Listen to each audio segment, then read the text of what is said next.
Hi folks, welcome to the Prepared Homestead. This is Travis. Thank you all for stopping by to watch. Well, it's another not really positive video in a way. Just a lot of stuff going on in the news. And this one is about, big World War III global conflict. I wanted to cover because I believe it's very serious. And I'm getting to the point with many other people online. I'm seeing this all over, that World War III in some form or fashion has a pretty good chance of starting in 2023. We're seeing so many fronts build. Basically right now we're looking at four fronts. Obviously Russia, Ukraine, Russia and NATO. We're now seeing Iran and Israel start to heat up more and more. Of course, there's China and Taiwan, and then North and South Korea. They're just seems to be building this momentum towards some level of conflict. And of course, America just is in the middle of all of it because, well, we've got to distract everyone from all the stuff that's actually happening. And a war is a great way to do that. It's a great way to control people.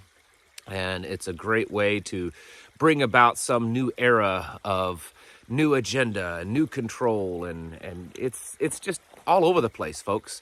Before I get going with that, I just wanted to kindly mention, if you wouldn't mind, if you're not subscribed to this channel, go ahead and do so if you wouldn't mind. It's not going to cost you anything just to be a subscriber. And it hopefully will, at least it's supposed to, let you know when I post new videos so that you can watch them.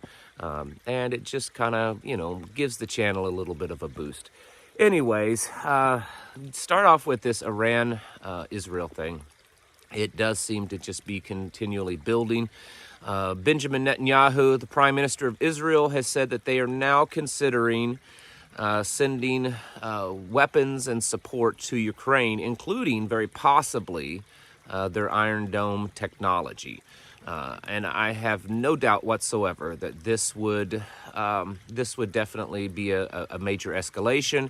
It was just a few days ago that it was on Russian TV, and they suggested, now this wasn't a government official necessarily, it was just a media person on Russian TV, said that Russia should test Israel's Iron Dome to see if it's really that strong. Making some, thinly veiled threat at attacking Israel.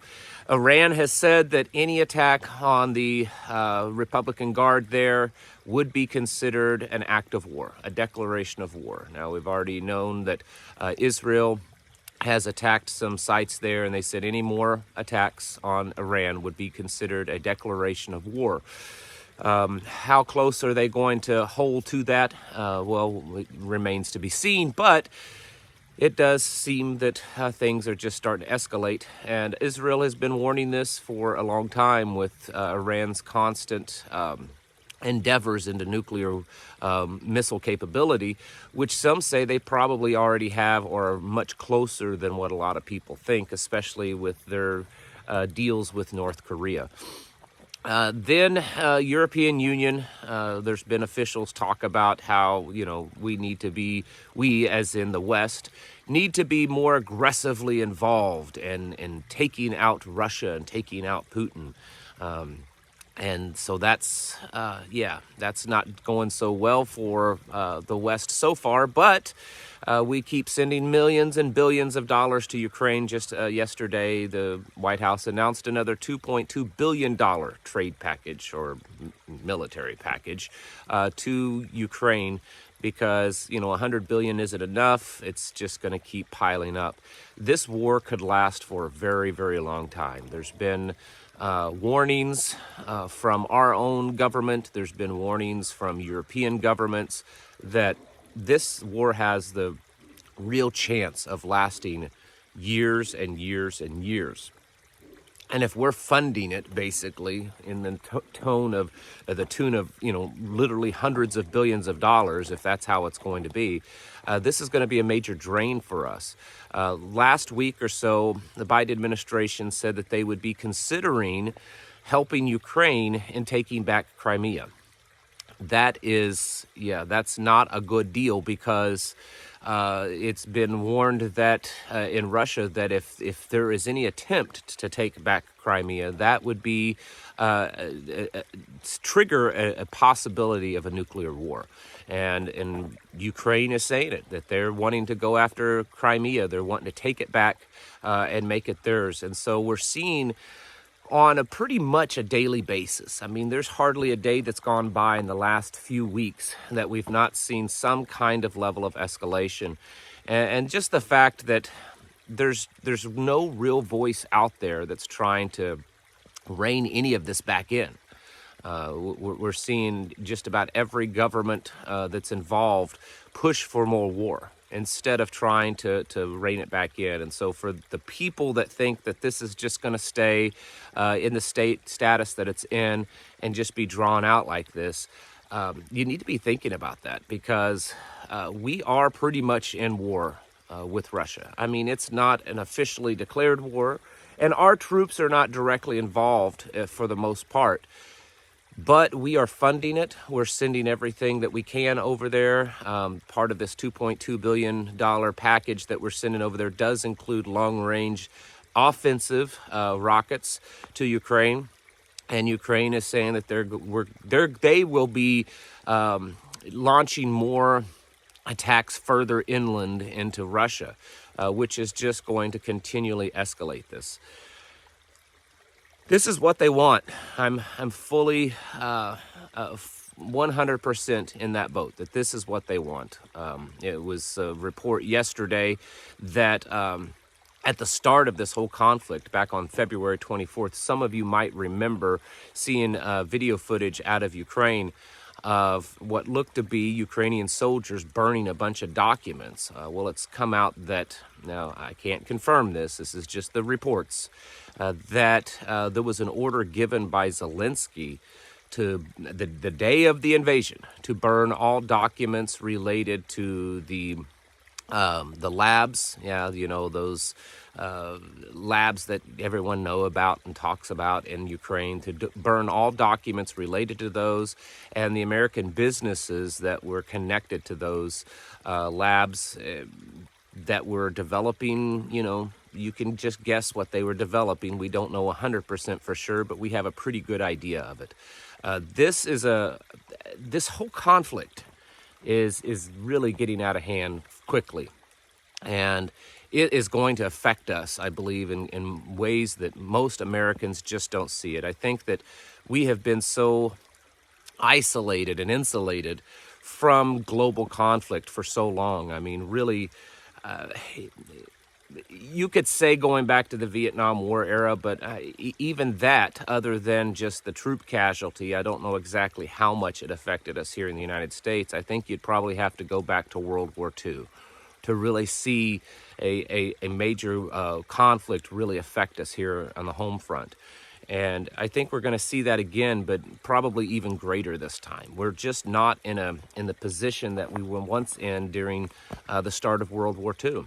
It's going to hurt us. It's going to hurt us economically. It's going to hurt us in our supplies. It's going to hurt us considering that our government is just wanting every excuse possible to take away rights and to trample on everything. And this could definitely give them that excuse. Things like CBDCs and lockdowns, all the way up to martial law, and taking away the rights for certain types of gun ownership and things that we're already seeing them try to do. We need to be preparing for this. I know that many of you have grown tired of the year-long talk of World War III. There are some channels that talk about it every day. And even though maybe some of their content is correct, they still drum up the World War III fears all the time. Well, folks, I think it's really going to happen. And I think we really need to be prepared for that in some form or fashion. I mean, like I said, we've got at least 4 fronts happening right now. What are the odds that at least one of them get going more so than it is now? I think we're getting into pretty good odd territory of some type of large-scale war breaking out on this planet. And every time I hear more and more of this happening, I go back to, the biblical prophecy, the wars and rumors of wars. And I think that we're probably pretty well into that era. You and I, and the people around us, we need to kind of be focusing inward, I think. There's not probably a whole lot that we can do to change the possibilities of war. There's very little that we can do to even change the direction of our own country. So I think our best bet is just to continually prepare, stock up as much as you can. Food prices are going up. They're going to continue going up. I saw a report just this morning that the cattle numbers, total cattle numbers for beef cattle, are the lowest it's been since the 60s. So the odds of higher prices, even more higher prices this year in that area are very realistic. I mean, I think it's pretty clear that they don't want us to eat meat. They say that, and look at what they've done to the chicken and the egg. They'll probably start doing the same thing with cattle. All other food prices are going up. Fertilizer prices are going up. The ability to get food as easily as possible and to stock up, it's going up. They're talking about drastically increasing of fuel prices over the next year. We're seeing just not really any good news when it comes to our daily lives. And so that's why we have to continually prepare and get stocked up and get ourselves ready. Focus inward. Focus on yourself, your family, and your immediate friends and community. Because all of this stuff that's happening with the war and everything else, while it's definitely going to affect us, we need to be focusing on ourselves and getting ready, because the day will come, I'm afraid probably too soon, that a major global conflict, one that's probably the closest thing to describe could be in some Hollywood movie, it will be upon us. And the amount of chaos and the amount of problems that's going to cause could be more than most people could imagine. Folks, it's time to get your houses in order and take it serious and prepare mentally, physically, and spiritually. Thank you for watching, and I'll catch you in the next video.